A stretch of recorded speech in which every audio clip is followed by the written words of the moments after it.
Uma alegria estar aqui novamente. Como ele disse, daqui uma semana, esse horário, eu estarei aterrando no Brasil, em São Paulo. Já pensando, como toda quarta-feira, lembrando dos irmãos à distância e orando por vocês. Vamos ser breve, remindo o tempo. Como de quarta-feira é costume ter estudo bíblico, e eu escuto sempre no site, que é uma escola que nós temos aqui, e eu preparando a mensagem, e eu falei que a casa do Carlos deve ter algum clima lá diferente, porque tudo aquilo que eu intencionava ensinar, ou que eu rabisquei, que eu fiz um esboço, chegou na casa do Carlos, eu olhei para aquilo que eu tinha escrito, falei, preciso melhorar, mudar, graças a Deus por tudo, e ajeitei alguma mensagem para hoje. E eu vou querer mostrar a mensagem em estilo de estudo bíblico. Porém, dando uma aplicação devocional na nossa vida. A passagem é conhecida, deve estar aqui, não sei se vocês conseguem enxergar. Daí, Lucas 24, verso 13. Uma passagem conhecida. Mas quantas coisas podemos aprender, quantas lições podemos extrair deste texto, deste episódio. O tema, os descaminhos da vida. E a vida? Faz sentido os descaminhos? Não é? Muitas vezes achamos que estamos agindo ou assumimos uma decisão correta, quando vamos ver, fomos para o lado errado. Como diria, o tiro saiu pela culatra, né? Lucas 24, verso 13, é os discípulos de Emaús, uma cidade. E eis que no mesmo dia, iam dois deles para a aldeia que distava de Jerusalém 60 estádios, cujo nome era Emaús. E iam falando entre si de tudo aquilo que havia sucedido. E aconteceu que, indo eles falando entre si, fazendo perguntas um ao outro, o mesmo Jesus se aproximou e ia com eles. Mas os olhos deles estavam como que fechados, para que o não conhecessem. E ele lhes disse, que palavras são essas que caminhando trocais entre vós, e por que estáis tristes? E respondendo um, cujo nome era Cleopas, disse-lhe, és tu só peregrino em Jerusalém e não sabe as coisas que nela têm sucedido nesses dias? E ele lhes perguntou, quais? E eles lhe disseram, as que dizem respeito a Jesus Nazareno, que foi homem, profeta, poderoso em obras, palavras diante de Deus e de todo o povo. E como os principais sacerdotes e os nossos príncipes entregaram a condenação de morte e o crucificaram. E nós esperávamos que fosse ele que remisse a Israel. Mas agora, sobre tudo isso, é já hoje o terceiro dia desde que estas coisas aconteceram. Até aqui no verso 21, depois nós vamos caminhar um pouco mais. Quando nós vamos apresentar uma mensagem ou um estudo bíblico, nós temos que saber que nós temos diante de nós a palavra de Deus que é viva. Não é um livro simples, embora seja simples. Não é um livro que você possa ler e colocar na estante e pronto, eu já conheço essa história. Por quê? A palavra de Deus é viva.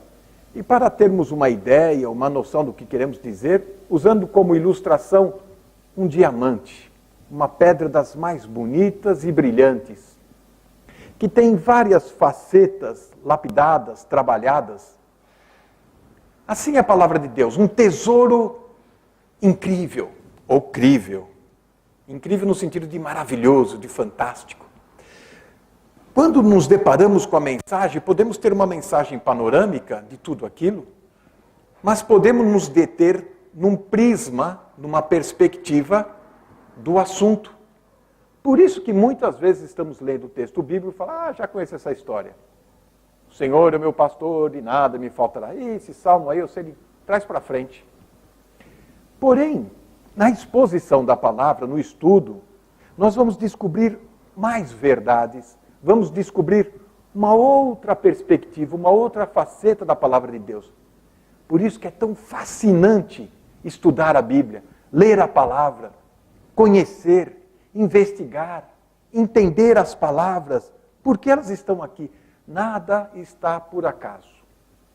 O Espírito Santo de Deus inspirou Lucas, Paulo e os outros homens, os profetas, a escrever palavras por palavras. Nada está ali à toa. Não é um comentário en passant. Cada palavra tem um sentido e um significado próprio para estar lá no texto. Ok? Hoje eu vou destacar um prisma, uma perspectiva deste assunto. De novo, vou ter que ligar aqui. Ok. O meu assunto, a minha proposta nesse texto, quando faltam forças para continuar, para seguir, forças para entender e compreender as Escrituras. Esta é a minha proposta. Muitas vezes caminhando pela vida de um modo até vencido já, cansado. Esperamos tanto, ansiamos por demais e não alcançamos. E aí, cansamos. Chegamos a desiludir e a nos decepcionar com Deus. Parece que a última palavra é a morte. Fizemos de tudo, não tem saída. Onde está Jesus numa hora dessa?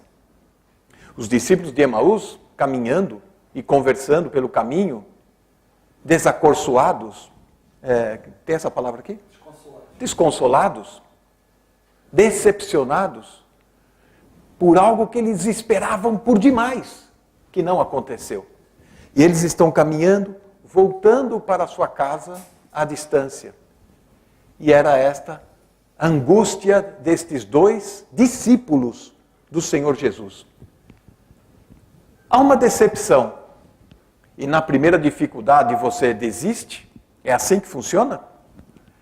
Desiludido. Volta correndo para casa? Parece criança mimada, né? Não brinco mais também. Levanta e vai embora para casa. É assim que agimos com as coisas de Deus? Essa é a proposta para esse estudo. Vamos lá? Opa, pulei duas? Ok. Para chegarmos ao texto, depois da minha proposta apresentada, eu preciso ter uma frase, uma sentença de transição para me comunicar. Isto é algo que eu tirei da minha cabeça, na minha observação do texto. Às vezes a gente tira de um comentário, de um dicionário, para dar consistência ao argumento que eu vou apresentar. Então, no estudo bíblico, nós fazemos assim. Eu preciso ter uma sentença de transição para trazer a atenção do aluno, né, para a palavra de Deus. Do que ele vai falar? Do que se trata? As pessoas se desviam da verdade por não entenderem o propósito de Deus. Esses dois discípulos de Emaús, eles desviaram, desistiram, se decepcionaram, porque não entenderam o propósito de Deus. Os discípulos não entenderam o que aconteceu aquele dia na cruz do Calvário.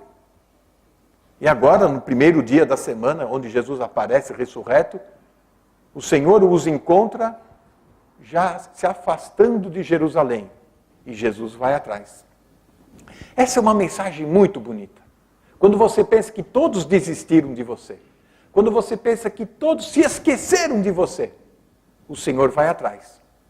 Mesmo você imaginando, imagina, que é isso? Deus nunca deixaria Jerusalém para vir atrás nesse caminho que eu estou, tortuoso, abandonado e esquecido. Deus vai atrás. Na perspectiva que nós vamos trabalhar nesse texto, apresentando a mensagem, e no estudo bíblico deve ser feito isso. Por que deve ser feito isso? Para a gente não fazer como galinha. Sabe como galinha come? Espalhando milho? Não é? Tem gente que pega a Bíblia e começa a espalhar os assuntos. Fala de tudo quanto é assunto e não chega a lugar nenhum. Por isso que não consegue aplicar essas verdades ao coração. nós fazemos essa sentença e nós procuramos uma palavra-chave para trabalhar, para nortear a nossa conversa. Senão fica um assunto que não tem fim. Uma hora você fala de uma coisa, de outra, você lembra disso, lembra daquilo. O que acontece? Você começa a falar, fala muita coisa e não diz nada. Nós precisamos apresentar um assunto objetivo. E a palavra-chave para esta noite, nesse estudo, seria motivos. Motivos para o desespero, motivos para a desilusão, motivos para o desprezo, motivos do discurso. Que discurso? A conversa dos dois discípulos e a interrogação, a pergunta de Jesus. E outro motivo, e o último, é a dádiva apresentada pelo Senhor. E aqui está, Lucas 24, de 13 até 35. Quando a gente lê o texto com atenção, vamos procurar dividir o texto de modo que possamos enxergar como o Espírito de Deus vai evoluindo na argumentação, como nós podemos ler e compreender como Deus trabalha, como Deus fala conosco. A palavra de Deus ela é rica. Quando você consegue distinguir, perceber os assuntos que estão sendo colocados, cria-se uma riqueza. O diamante começa a brilhar, reluzir na sua frente. E você se empolga, você se entusiasma com a palavra de Deus. Quando o texto se apresenta, nós precisamos compreender o que é certas palavras. Emaús. Pouco se sabe dessa cidade, a localização é quase que incerta, mas o texto diz que ficava a 60 estádios. Não são 60 estádios da luz. Né? Um estádio da luz aqui, outro ali, 60 destes, que distância seria? É uma medida daquela época. Então, para isso, nós precisamos de um dicionário bíblico, já resolve o problema, e nós vamos descobrir que são 11 quilômetros. Eles já estão com o pé na estrada, num descaminho da vida. E as pessoas, quando estão decepcionadas e desiludidas, a primeira coisa que fazem é colocar o pé na estrada e fugir. Caminhavam lamentando, só olhando para o passado. Por quê? O texto já diz, né? Que palavras são essas quando Jesus interroga? E eles dizem, você é só peregrino aqui em Jerusalém, não sabe o que aconteceu há 3 dias passado? O que aconteceu ao Jesus Nazareno, se reportando ao passado. Caminhavam lamentando, só olhando para o passado, e o pior ainda, lamentando um futuro frustrado, um futuro almejado, desejado, que não aconteceu. Muitas das nossas decepções e desilusões é porque estamos preocupados e olhando sempre para o passado. Quem olha o passado acaba não agradecendo o presente que Deus nos dá. E o presente já vem o nome, né? Presente. É um presente de Deus. Aqui. Pulou 2? Não. Pulou, né? Aqui. Deixa eu ter certeza. Aqui. Cuidado. O desespero leva ao desvio, afastamento.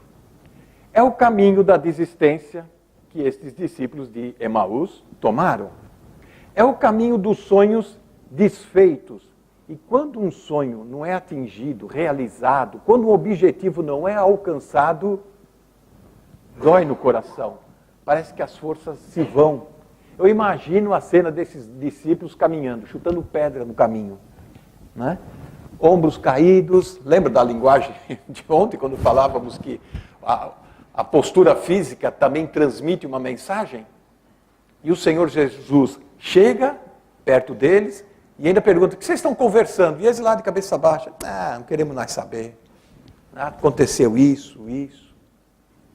Porém, o que chama a atenção é que os 2 discípulos iam pelo caminho falando a respeito das coisas de Deus, mesmo decepcionados, mesmo já frustrados, lamentando e tristes.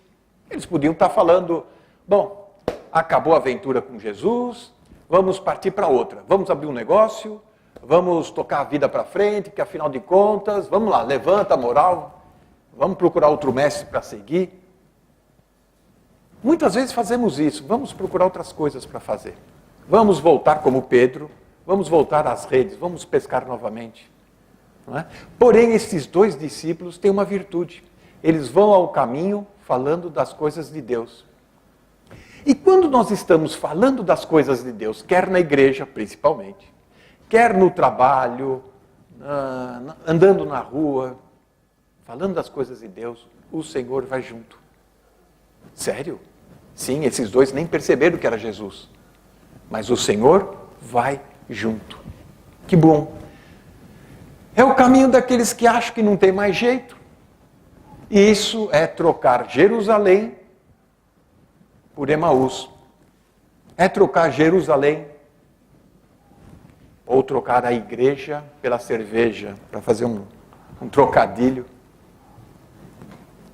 E essa decepção que tira o foco, que tira você do caminho, te leva para um descaminhos da vida, te leva de volta ao passado. Não é? Os discípulos que têm uma visão fraca de Jesus, de quem é Jesus, não conhecem o propósito de Deus, não entendem a vontade do Senhor, por isso que eles estão voltando para casa, por isso que eles estão desistindo, por isso que eles estão falando, bom, não tem mais jeito, a morte foi o veredito final, porque não tinha um bom entendimento de quem era a pessoa de Jesus. Eles desistiram de crer, pois só ficaram na superfície da palavra de Deus. Por isso é importante estudar a palavra de Deus, ler a Bíblia. Ah, mas eu não entendo, deixo isso para os líderes. Não, você. Deus escreveu a Bíblia para todos nós. É um livro simples, não um livro científico, você não tem que fazer nenhum. Leia a palavra de Deus. O mesmo Espírito que inspirou os autores a escrever vai te iluminar para você entender.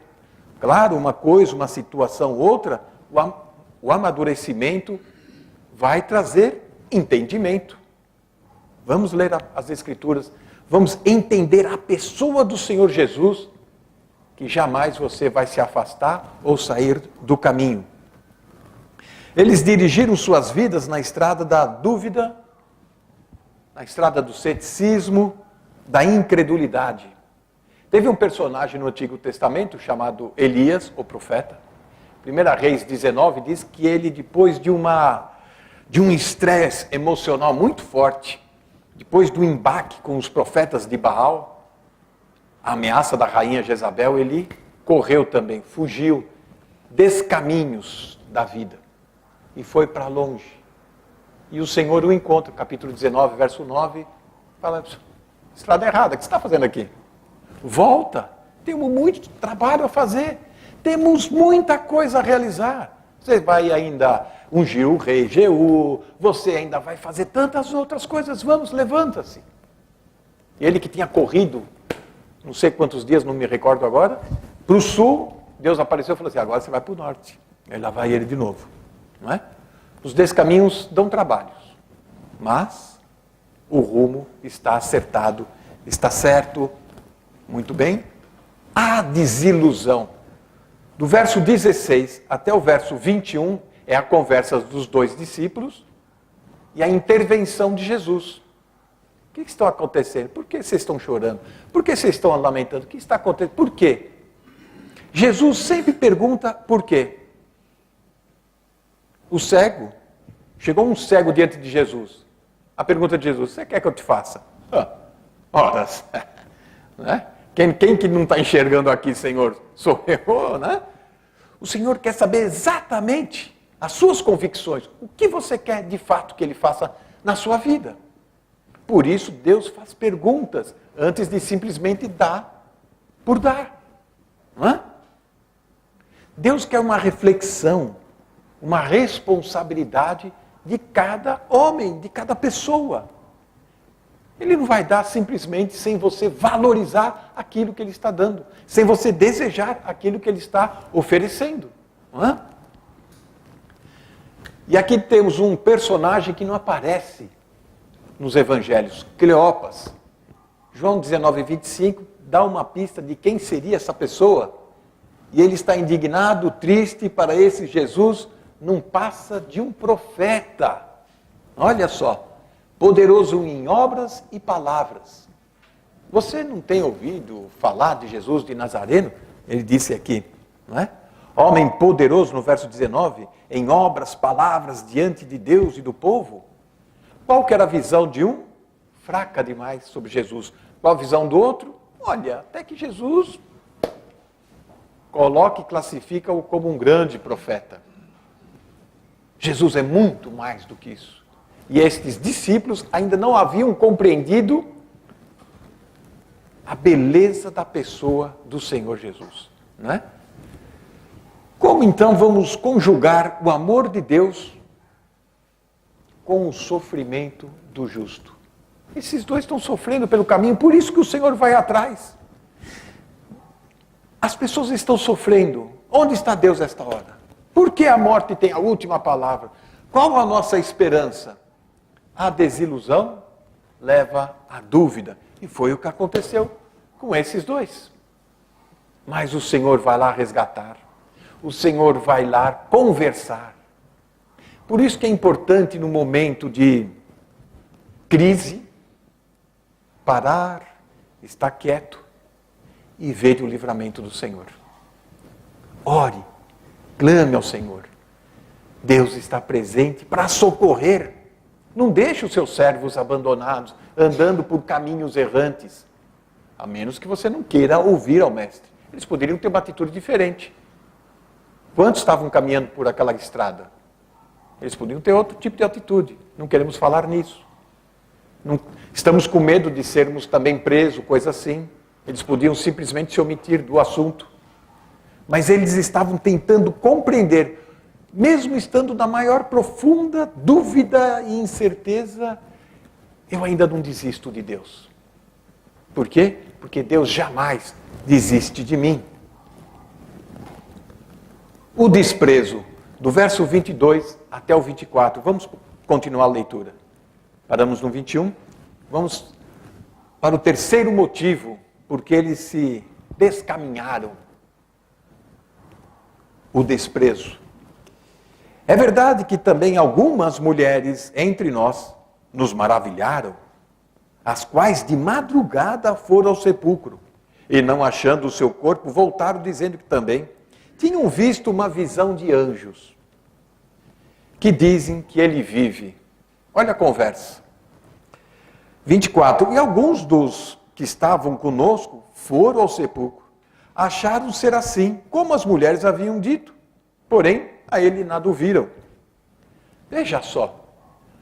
Há notícias conflitantes, há mensagens alvissareiras, porém esses dois continuam na sua teimosia e na sua incredulidade, no seu ceticismo, na sua decepção, desilusão, caminhando de volta para casa. Mas eles tinham evidências da ressurreição de Jesus. Lucas 18:31, Jesus sempre alertava os discípulos. Importa que o Filho do Homem seja entregue ao terceiro dia, ressuscite. Porém eles, não, Senhor, jamais te aconteceria isso, tal.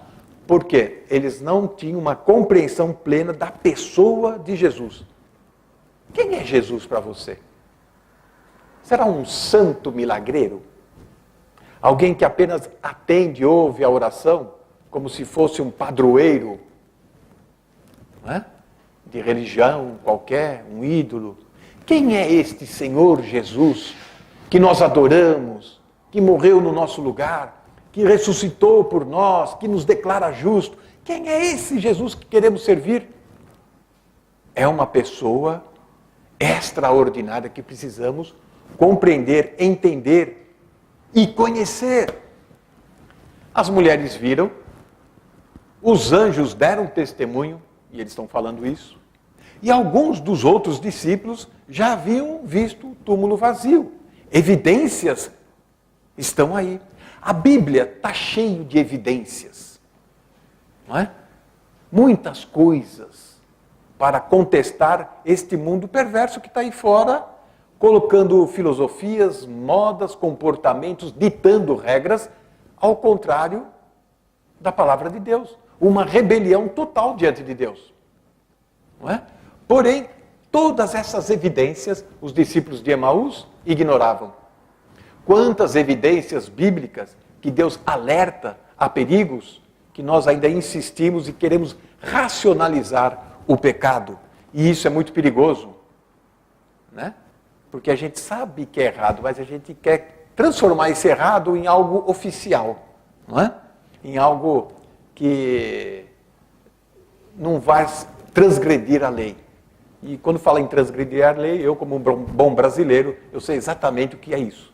Os políticos fazem as coisas para não serem pegos pela Polícia Federal, pela Justiça, eles vão lá tentar mudar a lei para dizer, não, o que nós fazemos está dentro da lei. Não é?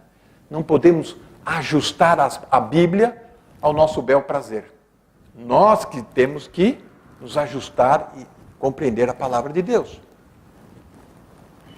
E aí o versículo de 25 a 27, um outro motivo desse descaminho, está aqui.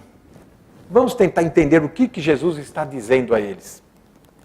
E lhes disse, palavras duras, ó nécios e tardos de coração para crer, tudo que os profetas disseram. Porventura não convinha que o Cristo padecesse estas coisas e entrasse na sua glória? E começando por Moisés e por todos os profetas, explicava-lhes o que lhes achava em todas as Escrituras. Toda a palavra de Deus é útil, é inspirada para corrigir, para consolar, para redarguir. Porém, nós temos um texto bíblico, talvez alguma palavra que não é do nosso dia a dia, que precisamos nos recorrer de um dicionário para entender e sentir o impacto dessa mensagem. O que é um nécio? Um tolo, um ignorante, um incapaz, um incompetente, um insensato. Imagine o Senhor Jesus falando isso para os seus alunos. Não é? Imagine o choque que eles levaram, achando que foi isso mesmo, coitadinho daquele Jesus de Nazareno, né? É um coitadinho. Não, o Senhor está caminhando com estes dois discípulos e dá uma reprimenda. Vocês são ignorantes, incompetentes, vocês são insensatos, incoerentes. Vocês não estão percebendo as coisas daquilo que vocês vivem e daquilo que vocês ensinam, pregam? Tardos de coração, preguiçosos, lentos, indolentes. Agora pegou pesado, né? Agora foi longe demais. Será que não somos assim muitas vezes? Nércios e tardos de coração para crer nas Escrituras? Ou só queremos ler aquilo que é aprazível a nós? Um salmo, um provérbio, uma história em Gênesis, né? E assim vai. Conhecer as Escrituras. E o Senhor começa um estudo bíblico profundo. Vai de Moisés, mostra pelos profetas, e vai caminhando. E o ensinamento, e a melhor escola é aquela escola que você caminha junto. No dia a dia, no meio da sua rotina. Podia mandar eles para o monastério. Olha, vocês vão precisar então entrar no monastério, fazer uma reforma, para entender algumas coisas. Ou então vai para o seminário e fica lá. Também não vai resolver. Monastério é mosteiro. Mosteiro, ok. Esses dois aqui precisavam de algo diferente. Crer, ter fé, confiança.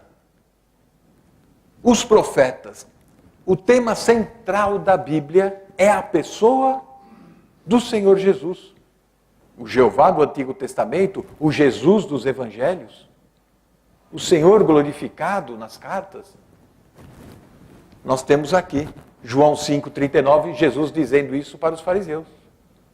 Veja nas Escrituras, se elas não testificam de mim, se não falam de mim. João 5,39.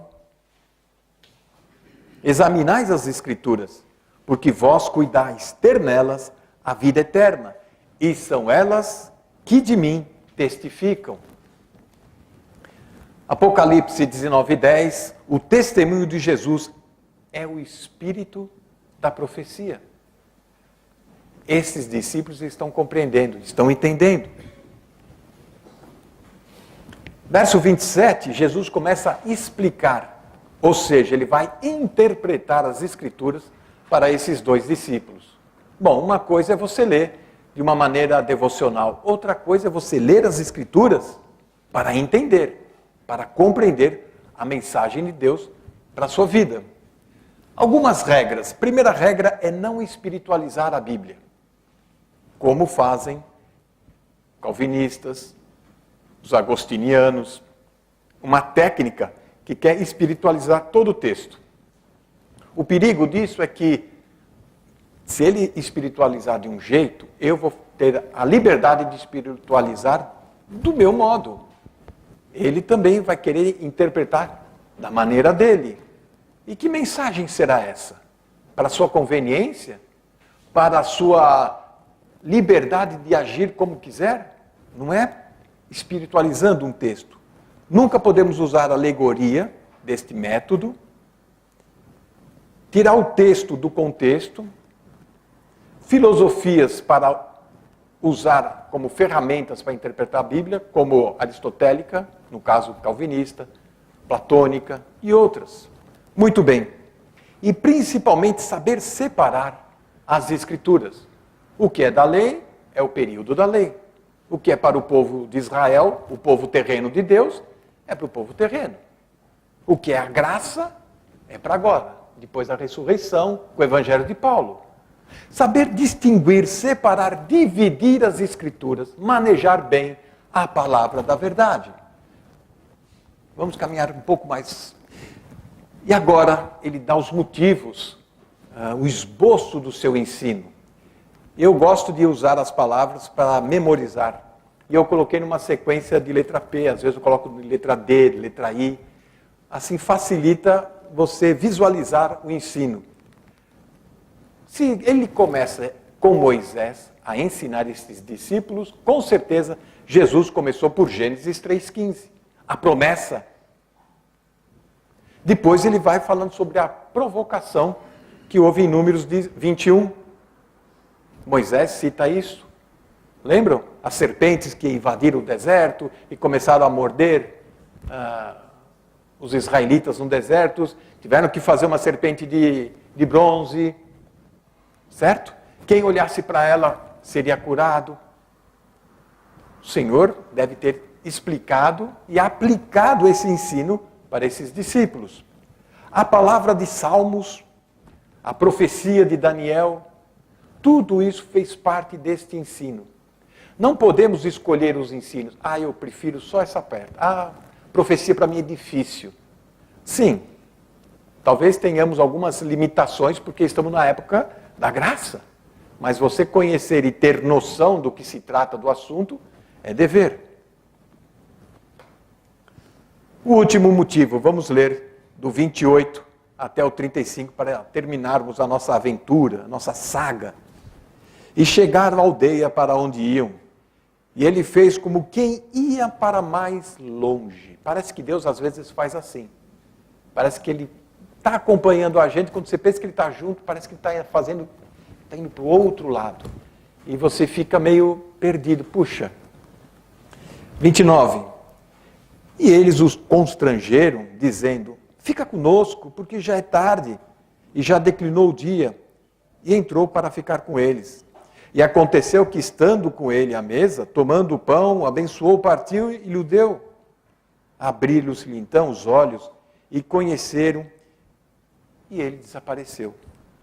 E disseram um para o outro: porventura não ardiu em nós o nosso coração, quando que pelo caminho nos falava, e quando nos abria as Escrituras? Você quer ter um coração avivado, animado, né? Sadio? Abra as Escrituras. O Senhor quer falar, o Senhor quer ensinar, o Senhor quer dar-nos entendimento, quer nos dar propósito de vida através das Escrituras, e não é por outro meio. E na mesma hora, no 33, levantando-se, tornaram para Jerusalém e acharam congregados os 11 e o que estavam com eles, os quais diziam: ressuscitou verdadeiramente o Senhor, já apareceu a Simão. Veja que situação, eles estão se arrastando 11 quilômetros de Jerusalém a Emaús. Emaús provavelmente ficaria na região litorânea. Desce de Jerusalém, Jerusalém fica numa serra, fica alto, eles estão descendo. Bom, para baixo todo santo ajuda, não é verdade? Eles foram. Quando descobriram a verdade, vamos voltar com os irmãos. Vamos. À noite mesmo. O texto diz que foi imediatamente. Subida. Se fez a descida para subir. Já estavam cansados da viagem. Subida é um pouco mais complicado. Mas quando você tem o entendimento da palavra, não há cansaço, não há obstáculo. Você quer ir, você quer estar junto, você quer compartilhar, você quer entender mais. Foi aberto, digamos assim, o entendimento. Agora eles querem recuperar o tempo perdido. É Deus quem toma a iniciativa. Jesus perguntou no caminho para eles: que história é essa? Por que vocês estão aí chorando pelo caminho? O que está acontecendo? A responsabilidade é nossa. Nós que temos que estar atento à voz de Deus e responder. Não ser passivo, indiferente e seguir em frente. O Senhor veio com algumas perguntas. Quem? Quando? O que aconteceu? Por quê? Até vir com um discurso duro. Necessitado, mas vocês são preguiçosos, como é que pode um negócio desse? Vocês têm a Bíblia, vamos ler e estudar, vamos entender. Não vamos nos meter em confusão. Responsabilidade de ir à palavra de Deus. Salmo 119, verso 18. Abra tu os meus olhos para que veja as maravilhas da tua lei, da tua palavra. E agora, para terminar, no caminho da vida. Eles que estavam no descaminho, agora estão no caminho. E Jesus disse: eu sou o caminho, eu sou a verdade, eu sou a vida. Quem estava pensando em morte, já é o terceiro dia. Quem estava olhando para o passado, quem estava frustrado, sem futuro, sem esperança, sem perspectiva.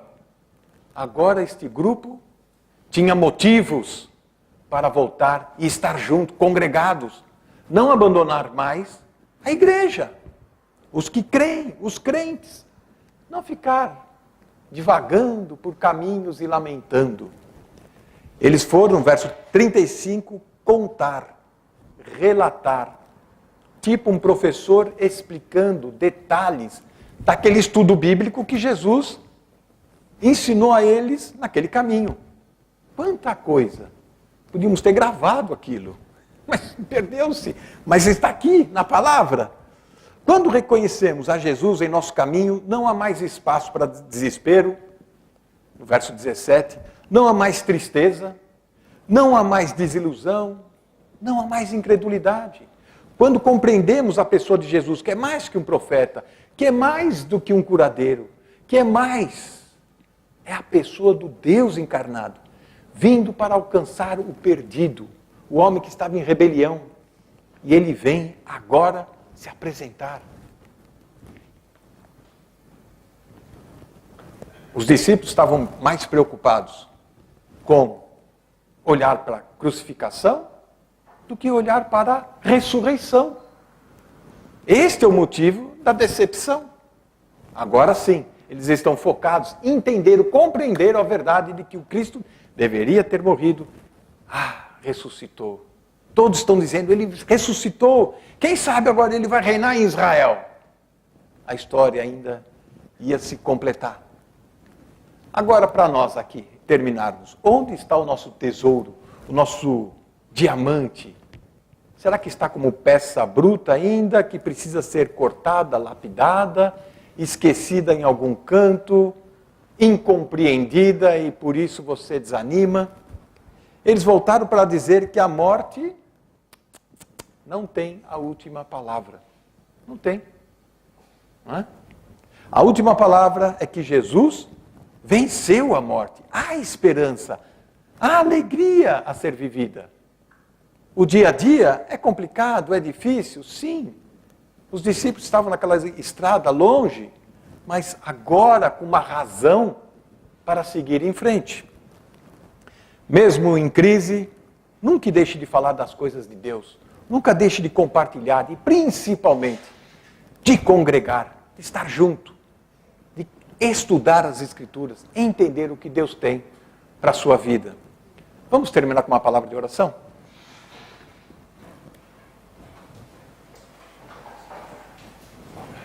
Ficar de pé? Te agradecemos, Senhor, por essa história preservada, guardada, que nos ensina, nos exorta e que nos mostra motivos para voltarmos e estarmos seguindo firme no teu caminho, para entender os teus propósitos, compreender o sentido da vida que só se acha no Senhor Jesus, que ressuscitou, nos dando vitória e principalmente nos dando perdão e dando sua paz. Ó Pai, que possamos ter esse entendimento de abrir as Escrituras desde Moisés, passar pelos profetas, compreender e procurar e encontrar a Tua pessoa em todos os detalhes, em todas as páginas e principalmente quando estivermos caminhando na nossa vida, na nossa jornada, no meio das dificuldades, das desilusões, das decepções, ter a certeza que o Senhor caminha junto, não nos abandona e não nos deixa desamparados.